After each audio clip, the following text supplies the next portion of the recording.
Assalamualaikum warahmatullahi wabarakatuh. Waalaikumsalam warahmatullahi wabarakatuh. Bismillahirrahmanirrahim. Alhamdulillahilladzi hadana li hada. Wassalatu wassalamu ala sayyidina Muhammadin al-Mustafa wa ala alihi wa ashabihi ahli sidqi wal wafa. Qala Allahu ta'ala fil Qur'anil Karim. A'udzu billahi minasyaitonir rajim. Bismillahirrahmanirrahim.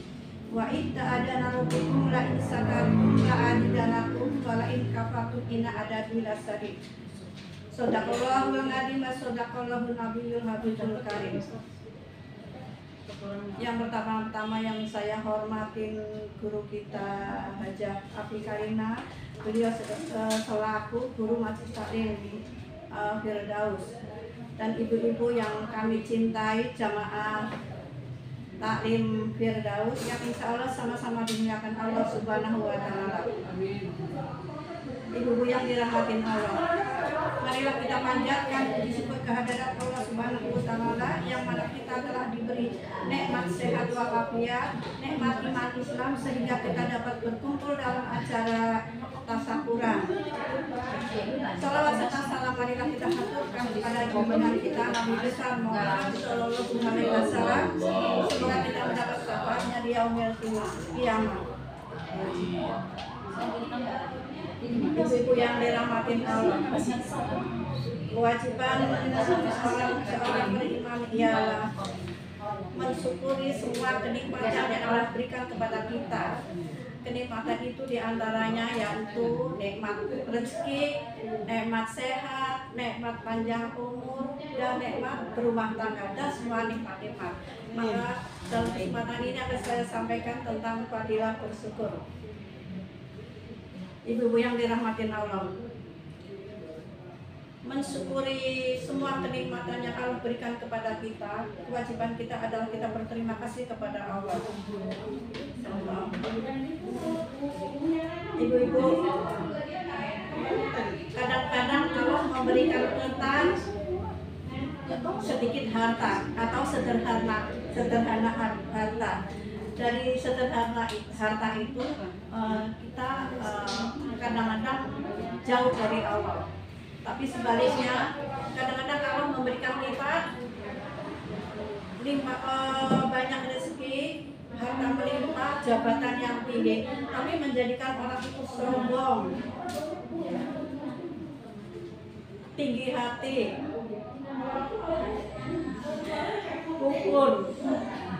Ibu-ibu yang dirahmatin Allah, dari kesombongan manusia itu yang biasanya dikasih kemewahan dunia, ya nggak Bu? Yeah. Dunia mewah, jabatan tinggi, alhamdulillah min dzalik, orang menjadi sombong sama orang juga, sama berteman juga nggak level sama sayang, iya nggak Pak Ustadz? Kita jalan bareng juga kalau dia orang begitu, kita nggak dihargain Bu, iya nggak Bu?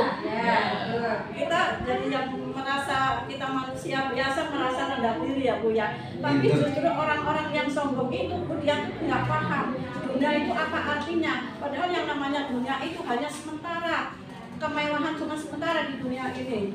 Dia tuh nggak paham bagaimana membelanjakan dunia itu. Kalau orang yang paham membelanjakan dunia itu, kita larikan ke investasi akhirat kita, untuk sambut kita ke akhirat, bukan untuk kemewahan-kemewahan, untuk sombong-sombongan di dunia ini.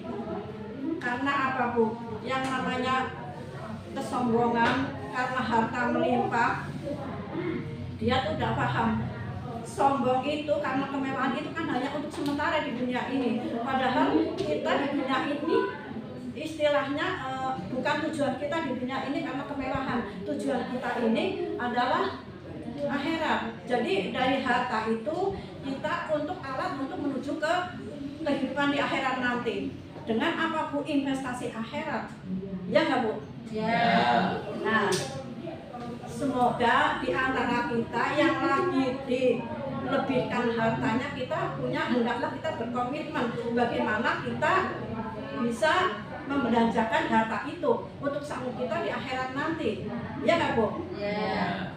Nah, dari semua kenikmatan-kenikmatan itu mudah-mudahan kita bisa membelanjakan harta kita. Jadi tujuan kita bukan, emang tujuan kita itu alat untuk di dunia, tapi untuk menuju ke kehidupan di akhirat. Ibu-ibu yang dirahmati Allah, di dalam surat Al-Hadiyat ayat 6 yang berbunyi Bismillahirrahmanirrahim, innal insana lirabbihi lakanut. Ibu-ibu, kalau kita kepengen jadi pribadi yang terlepas dari sifat lakanut adalah kan ingkar diri ya Bu ya, ingkar dari kenikmatan yang diberikan Allah kepada kita. Kita itu harus bisa semua kenikmatan yang Allah berikan kepada kita, kita berterima kasih kepada Allah. Iya nggak Bu? Iya. Contoh Bu,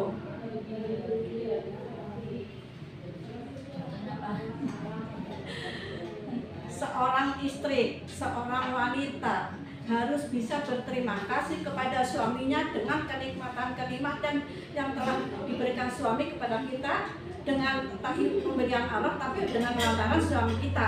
Ya nggak Bu?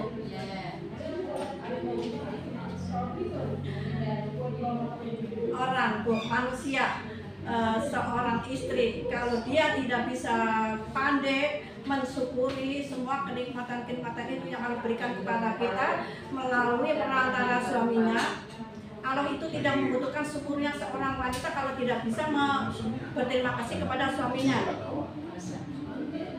Dengan keridhaan seorang suami itu merupakan perkara yang besar. Dengan keridhaan seorang suami itu merupakan syukurnya seorang wanita diterima sama Allah dengan perantara dia berterima kasih dengan suaminya. Itu syukurnya baru diterima sama Allah.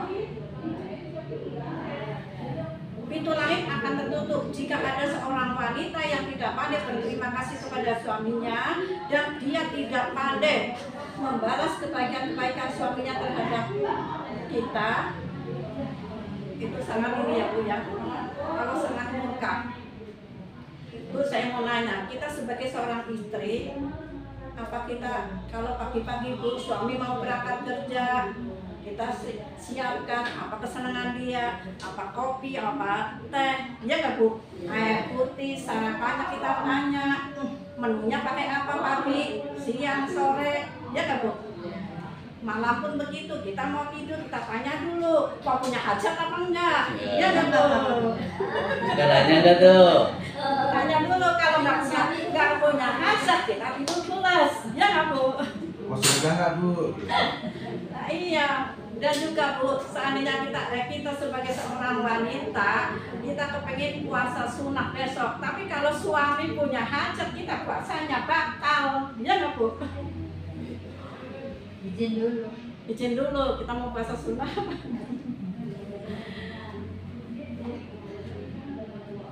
Di dalam hadis yang berbunyi lam yaskurinas lam yaskurilah, kita sebagai manusia kita harus berterima kasih kepada orang-orang yang telah memberikan kebaikan kepada kita, jasa kehidupan kita. Kita pandailah berterima kasih kepada orang tersebut, balaslah kebaikan-kebaikan itu.